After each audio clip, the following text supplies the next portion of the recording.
Hello everyone, আশা করি সবাই ভালো আছেন। আমিও ভালো আছি। তো আবার আসলাম আপনাদের মাঝে আরেকটি ভিডিও নিয়ে। তো এই ভিডিওতে আমি কথা বলবো আমের গাছ নিয়ে, বা আমের গাছ সম্বন্ধে বলবো না, আম নিয়ে বলবো যে বাংলায় আম শব্দটি কীভাবে উদ্ভিদ হয়েছে, মানে কীভাবে হয়েছে আম শব্দটি, এবং আম অর্থ কী।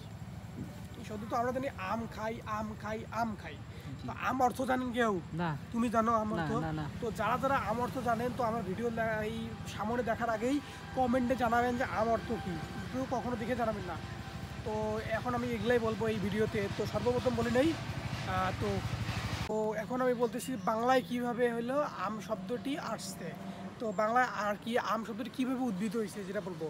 তো বাংলায় আম শব্দটি উদ্ভিদ হয়েছে সংস্কৃত আম্র থেকে উদ্ভিদ, এবং বাক্য বিশেষ হিসেবে ব্যবহৃত হয়। তো আম্র বানানটা বলতেছি সরেয়া ময়রা ফালা, আম্র থেকে বাংলায় আর কি আম আসছে। তো সংস্কৃত ভাষা আম্র থেকে বাংলা ভাষা হয়ে হয়েছে, এটা হলো আম। আর আম অর্থ, তো এখন আমরা অনেকে শুধু আম খাই, তো অনেকেই, আমি চ্যালেঞ্জে বলতে পারবো যে এখানে হয়তো 100 ভাগের মধ্যে হলো 98 জন আম অর্থ জানে না। তো যারা যারা জানেন অবশ্যই কমেন্টে জানাবেন এবং আমার ইনবক্স করবেন যে আম অর্থ এইটা। যারা যারা জানেন না তো এখনই দেখে নিলেন। তো আম অর্থ হইল আম্র চুতো। তাহলে আরেকবার বলতেছি, হইলো আম অর্থ হইল আম্র চুতো, ফলের রাজা নামে পরিচিত, ফল বিশেষের প্রভৃতি। তো বাংলাদেশে আছে, বাংলাদেশকে ফলের যতগুলো ফল আছে আর কি, যত রকমের ফল আছে বাংলাদেশের, যত প্রজাতির যত রকমের ফল আছে, তো যতগুলো ফল তার মধ্যে সবচেয়ে আমের রাজা আর ফলের রাজা হিসেবে পরিচিত হইল আম। তো ফলের রাজা হিসেবে পরিচিত হইল আম।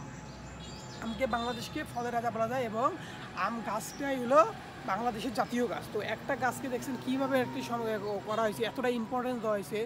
গাছ দেওয়া হয়েছে হইলো আপনার হইলো জাতীয় গাছ, এবং ফলটা দেওয়া হয়েছে হইলো রাজা, ফলের রাজা। তো এতটাই একটা হইলো আপনার মুনাফা অর্জন, বা হলো যেটাকে বলে সুস্বাদু একটা গাছ এটা। তো এইটা দেখছেন যে আমের ইম্পর্টেন্স বাংলাদেশে কত। তো এইটা অবশ্যই আপনারা যারা যারা প্ল্যান করতেছেন যে আমের বাগান দিবেন, তারা অবশ্যই বাগানের বাগান দেবেন, এবং বাকিদের উৎসাহিত করবেন যেন তারাও আমের বাগান দেয়। তো জায়গা থাকলে হয়তো তারা সামর্থ্য না থাকলে দুইজন, যাদের যাদের সামর্থ্য নাই, 3-4 জন একসাথে মিলাই দিলেন, একসাথে মিলাই একটা আমের বাগান দিলেন। তো একসাথে মিলাই দিলেও সেখান থেকেও আপনারা অনেক মুনাফা অর্জন করতে পারবেন, এইটা নিয়ে কোনো সন্দেহ নাই। তো অবশ্যই যারা যারা করতে চাচ্ছেন তারা আমাদের জানাবেন, এবং চারা লাগলে অবশ্যই জানাবেন, দেওয়া যাবে, কোনো সমস্যা নাই। এবং চারার দামও কম রাখবো। আমার যদি ভিডিও দেখে আসেন তাহলে চারার দামও কম রাখবো। তারপরে কী করলে আপনি আমের বলা যায় আমের চাষাবাদ ভালো হবে সেটাও বলছি, বা আবার বলবো কোনো সামনে ভিডিও। তো ফলো দিয়ে সাথে থাকবেন।